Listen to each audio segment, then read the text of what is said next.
dive into the corporate structure of UBS Securities LLC.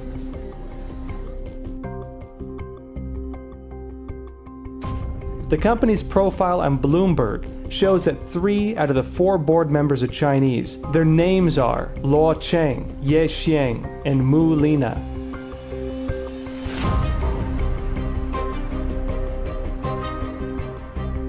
Other than Luo Qiang, who has French nationality, the other 2 are Chinese nationals with very close ties to UBS Beijing.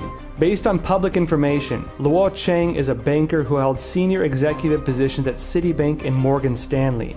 Between 2004 and 2012, he was the chief banking specialist at the International Finance Corporation, a member of the World Bank Group. During that time, Luo also served on the board of UBS Beijing. Luo Qiang held board positions at both UBS NY and UBS Beijing.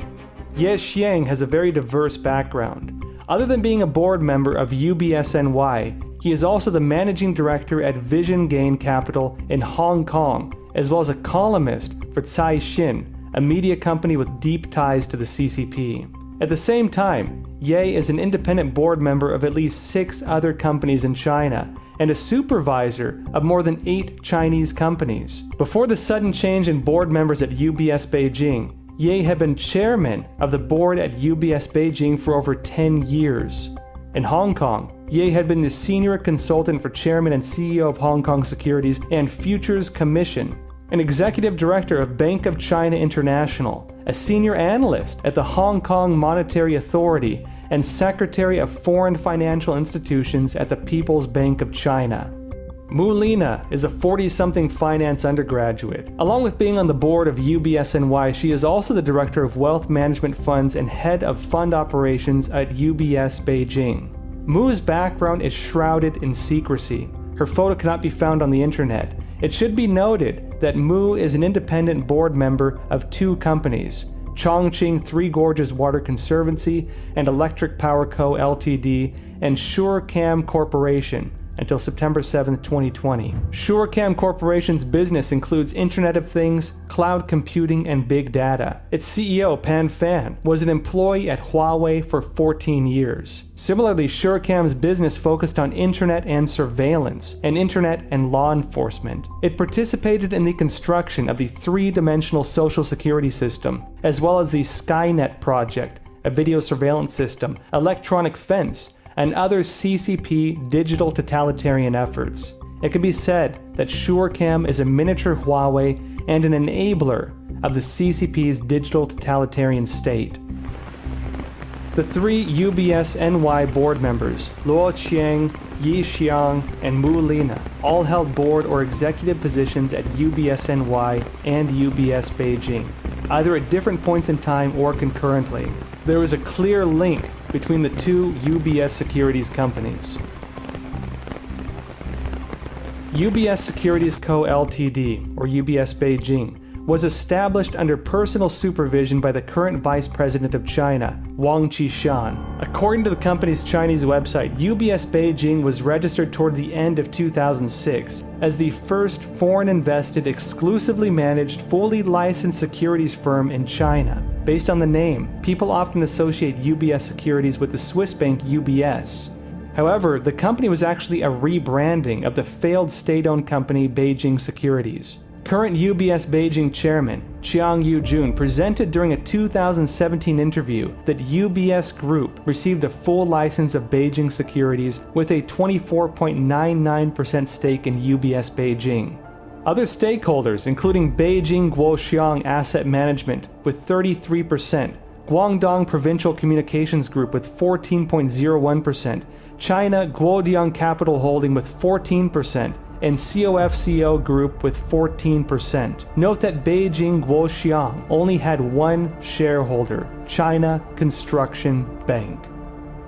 Under the care of Wang Qishan, UBS Group became the first foreign company to own a full securities operations license in China. UBS Beijing's business spanned securities underwriting, wealth management, private business, among others. UBS Beijing once executed IPOs for Bank of China, Industrial and Commercial Bank of China, China Construction Bank, China Merchants Bank, China Minsheng Bank, and other banks. It can be said that UBS Beijing has a monopoly in China.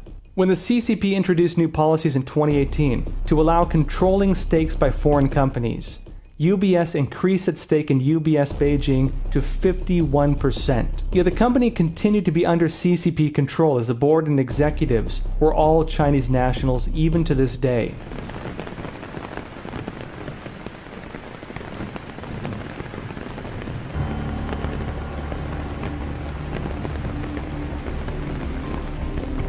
How close are the ties between UBS Beijing and the CCP?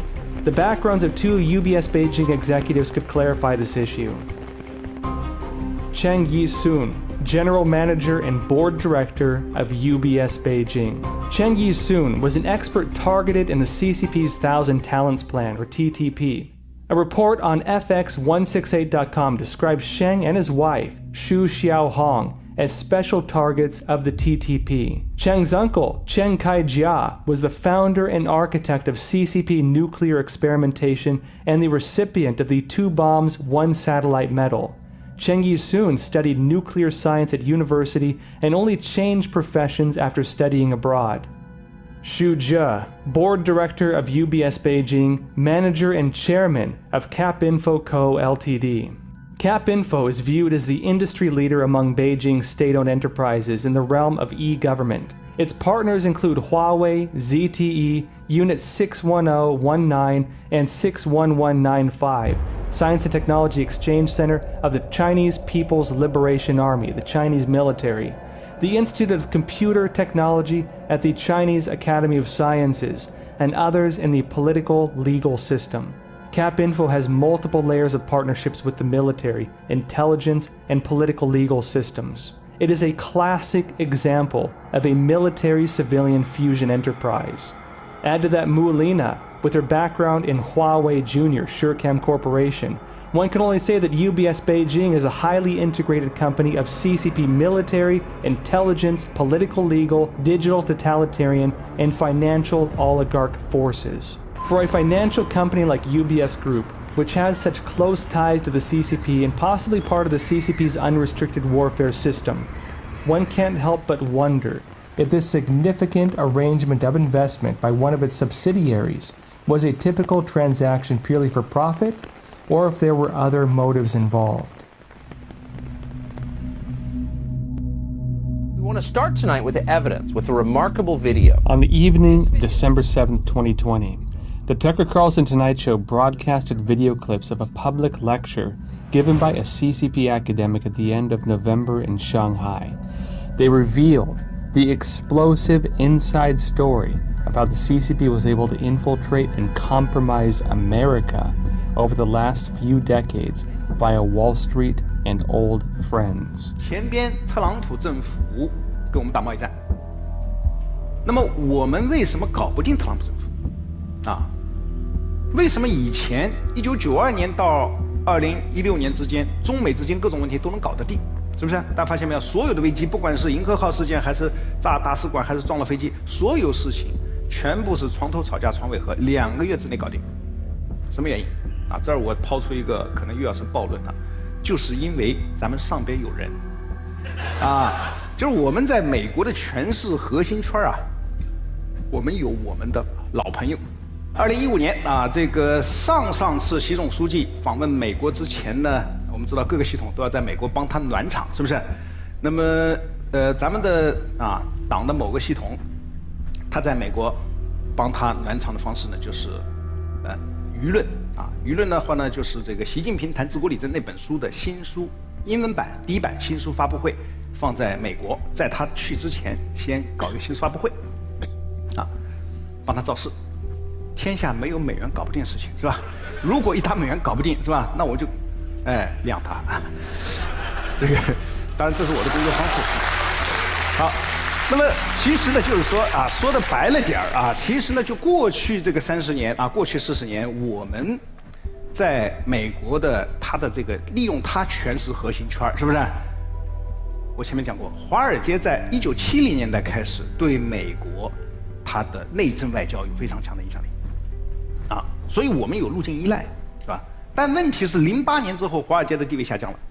更重要的是16年之后，华尔街搞不定特朗普，为什么？很尴尬。特朗普以前对华尔街有过一次软性违约，所以双方有矛盾啊。中美贸易战过程中，他们也试图帮忙啊。据我所知，美方的朋友跟我讲，这个试图帮忙，但是啊力有不逮啊。但现在呢，现在我们看到拜登上台了，传统的精英、政治精英啊，这个建制派，他们跟华尔街的关系是非常密切的。所以大家看到吧，拜登的儿子被特朗普说你在全球有什么基金公司，发现没有？谁帮他建的基金公司啊？明白吗？这里边都有买卖啊。那么，所以这个时候啊，这个时候我们以恰当的方式进行一定的这样一个表达一个善意啊。我个人理解，当然这个受限于我的专业基础是吧？我们是从国际政治经济学的角度去理解这个事儿。那么我认为啊，有它的战术和政治的价值在里边。The speaker is Dr. Di Dongsheng, Vice Director and Secretary of the Center for Foreign Strategic Studies of China and Vice Dean of the School of International Relations, Renmin University of China, and a member of Xi Jinping's Brain Trust. Even though Di is part of Xi's Brain Trust, he seems more like a CCP whistleblower here. Throughout his speech, he conveyed a full picture of the CCP's unrestricted warfare against the U.S. over the past 30 years. Many Americans only began to grasp the meaning of the CCP's unrestricted warfare concept due to this year's pandemic.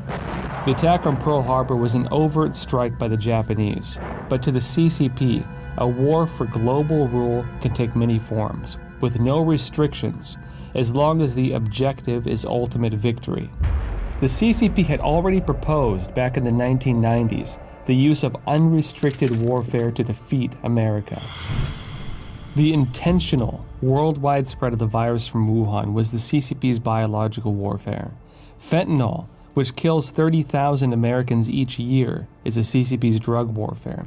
This is also unrestricted warfare that aims to manipulate the election and enable a CCP proxy to be elected. They are not only organizing a large-scale scientific warfare, digital warfare, but also public opinion warfare, and a multitude of other methods which are all part of unrestricted warfare. What does China want? Well, ultimately, the Chinese Communist Party wants to be the global hegemon. It wants to be the center of political, strategic, and economic decision-making. It wants a world that refuses to defend itself from the Chinese Communist Party, so that the Chinese Communist Party will never be challenged in China, that it will maintain its dictatorship of power forever. Cyber warfare assists all of these goals. And the manipulation of elections, if possible, is certainly an option that the Chinese Communist Party would want to exercise as it proceeds to make the world safe for its dictatorship. The challenge that we face is that the Chinese Communist Party sees political warfare as its primary motivation or primary axis of war. It's not about weapons. It's about using influence and financial incentives to encourage the kind of behavior they want, whether that be a corporate leader, whether it be a financial leader, whether that be a political leader. So we're today in their element.